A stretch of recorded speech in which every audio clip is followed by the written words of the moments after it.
Shadows of Freedom, an American historical novel. Chapter 1. The Weight of the Crown. Virginia Colony, 1765. The land looked peaceful in the early morning light.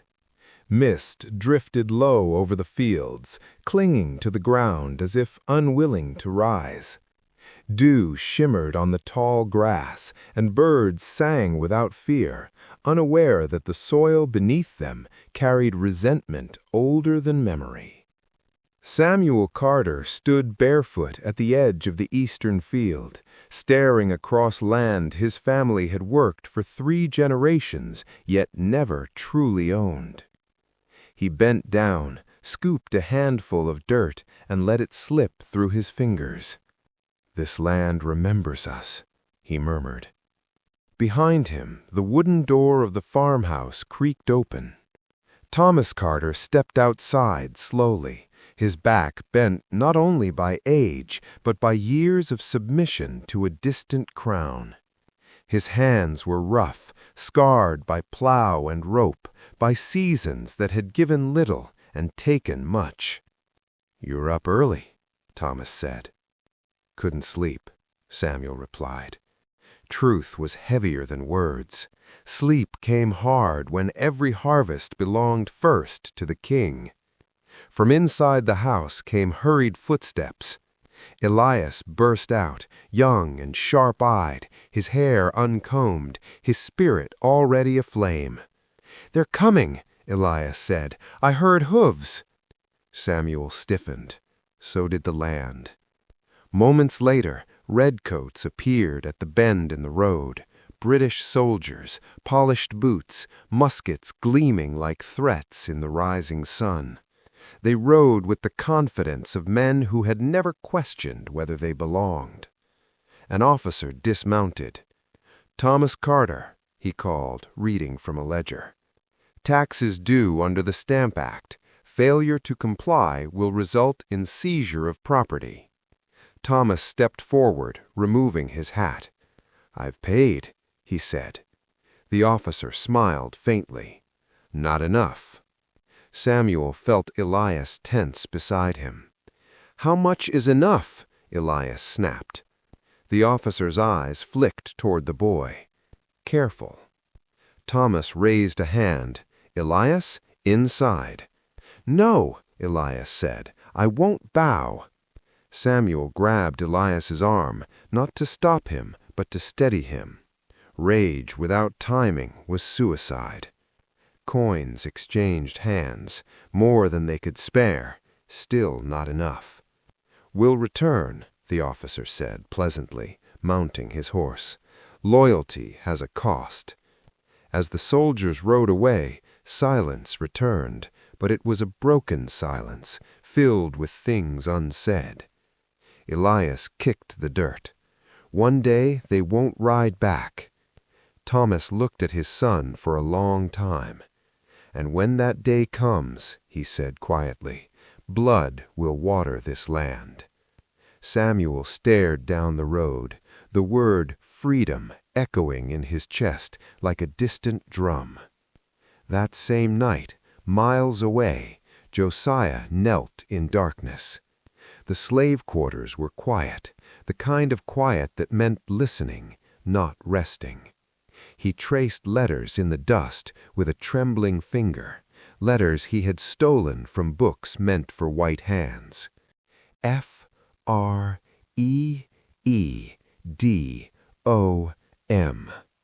He had heard the word spoken loudly by men who owned him. He had never heard it spoken for him. From the big house came laughter, talk of politics, of liberty, of resisting tyranny. Josiah listened from the shadows, understanding the cruel symmetry of it all. Chains rattled softly when he stood. "Lord," he whispered, eyes lifted to a sky that belonged to no king, "if freedom is coming, let it remember me." The wind carried no answer, but it carried change. Chapter 2. Fire Under the Snow. Boston, 1770. Boston was not a city at peace. Samuel Carter felt it the moment he stepped onto its frozen streets. The air itself seemed angry, sharp with salt from the harbor, thick with smoke from chimneys that never slept, and heavy with voices that argued even when no one spoke. British soldiers stood everywhere. They leaned against walls, laughed outside taverns, marched in pairs along narrow streets. Their red coats cut through the gray like open wounds. To them, Boston was an occupied town. To the people who lived there, it was a cage. Samuel adjusted the worn cloak around his shoulders as he followed Elias through the crowd. "Look at them," Elias muttered, "standing on our streets like they own the ground." "They do," Samuel replied, quietly, "for now." Elias snorted, "Not forever." They had come north with a wagon of grain, hoping to trade and earn enough to survive the coming winter. Instead, they found a city holding its breath. A man near the docks shouted at a soldier, "You take our money, our homes, and now you take our dignity?" The soldier shoved him back with the butt of his musket. "Go home." The crowd murmured. A woman pulled her child close. Someone threw a chunk of ice. It struck a helmet and shattered. Samuel felt the moment stretch thin. "Elias," he said, "we should leave." But the sound had already started. Boots scraping, muskets lifting, voices rising. A bell rang. Snow began to fall. The soldiers formed a line near the customs house, muskets raised, bayonets glinting in the rising sun. A captain shouted orders, his voice cracking through the night. "Disperse!" No one moved. Samuel saw fear in the eyes of the soldiers. He had expected cruelty. Fear was worse. A shot rang out. No one knew who fired it. History would argue forever, but in that instant, the world broke open. Gunfire exploded. Men screamed. A body fell beside Samuel, blood blooming red against white snow. Another man dropped, clutching his chest, eyes wide with disbelief. Elias froze. "They fired," Elias whispered. "They fired on us." Samuel grabbed his arm and dragged him into an alley as chaos swallowed the street. Screams echoed between brick walls. Boots thundered. Smoke stung his eyes. When the shooting stopped, the snow was no longer clean. By morning, they would call it a massacre. By morning, nothing would be the same. Virginia, 1774. The war did not arrive all at once.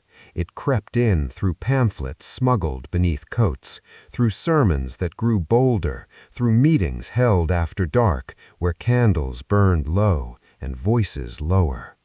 Samuel stood at the back of the church as a stranger spoke. "No taxation without representation," the man said. "We are not subjects, we are men." The words struck him harder than any musket.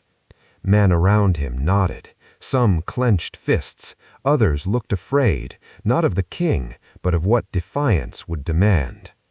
Elias leaned close. "This is it," he whispered. "This is where we stop bowing." Samuel thought of Boston, of blood on snow. Words are easy, it's the cost that matters. The stranger unrolled a parchment. "Those willing to stand, sign your names." Silence fell. Samuel felt his heart pound. Signing meant treason. Signing meant war.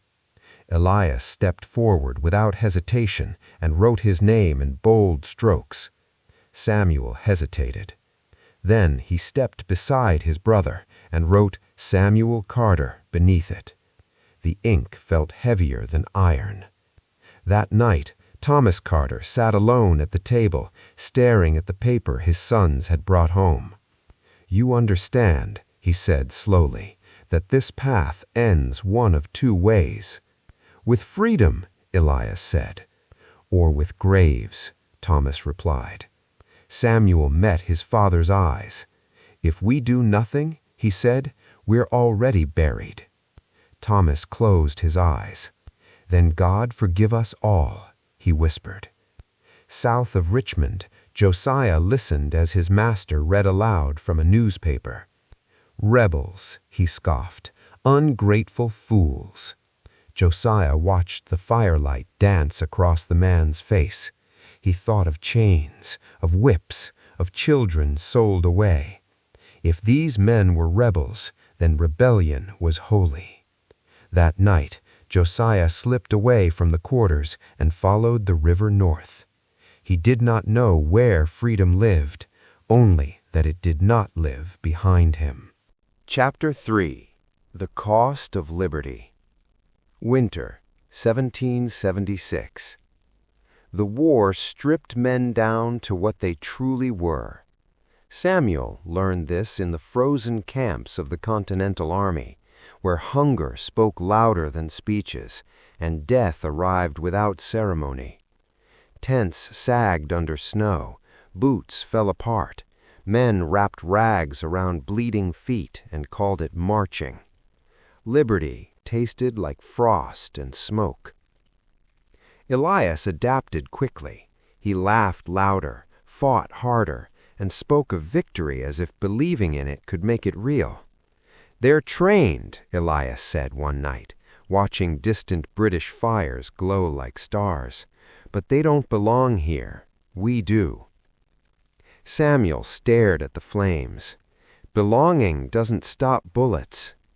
"No," Elias replied, smiling thinly, "but it makes them worth facing." Samuel wasn't sure anymore what worth it meant. He had seen boys die calling for their mothers. He had seen men steal food from one another and pray forgiveness later. And still, the army marched. George Washington rode through camp one morning, tall and silent, his presence alone enough to straighten backs. "Men," Washington said, his voice carrying through the cold air, "what we endure now will decide whether future generations live as free men or kneel." Samuel listened carefully. Washington did not promise comfort, he promised consequence. That night, Samuel wrote a letter home he would never send.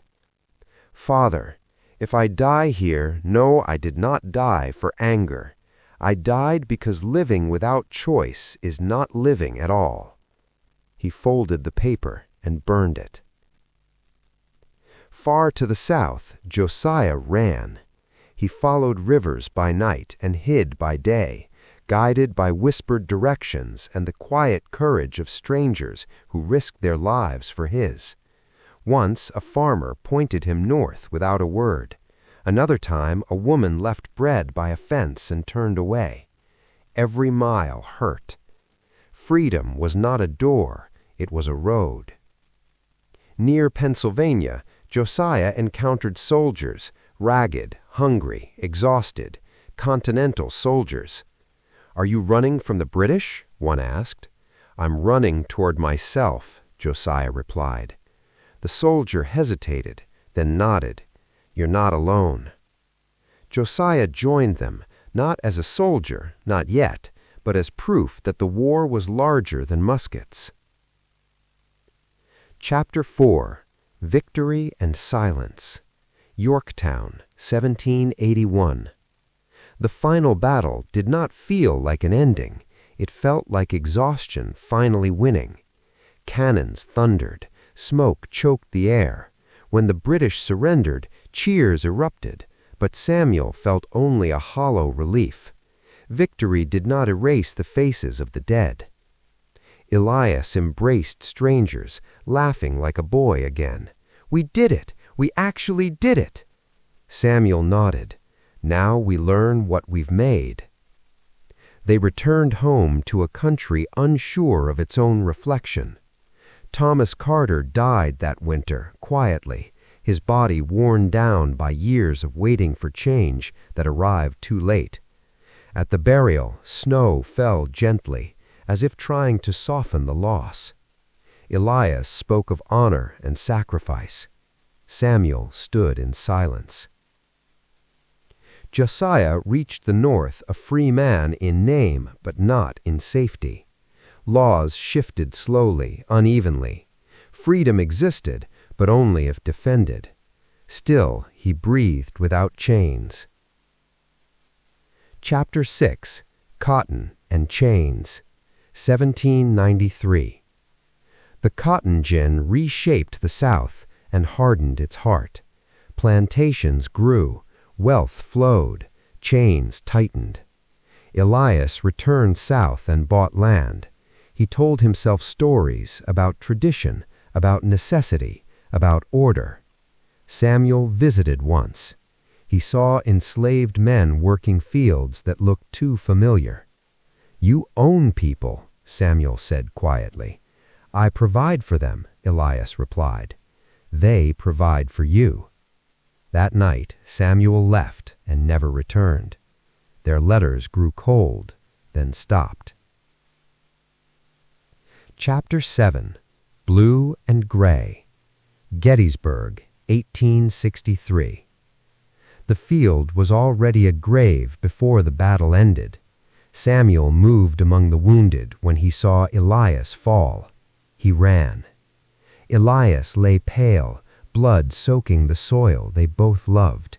He smiled faintly. "So, this is how it ends?" Samuel knelt. "It doesn't have to." Elias coughed, eyes drifting skyward. "We were wrong about who freedom was for." His hand went still. Samuel stayed until night fell. Chapter 8, After the Fire, 1865. The war ended, but peace arrived slowly. Josiah voted for the first time under threat of violence and voted anyway. Samuel watched the nation struggle, knowing scars outlived battles. He visited his brother's grave once. "Freedom came," he said softly, "too late for too many." Epilogue, The Long Shadow, 1877. America stood, powerful, broken, unfinished. Samuel died believing the idea was worth the blood, even if the promise remained incomplete. Josiah lived long enough to see his children read and write, to see hope sharpen into resolve. The shadows of blue and gray never fully faded, but neither did the dream.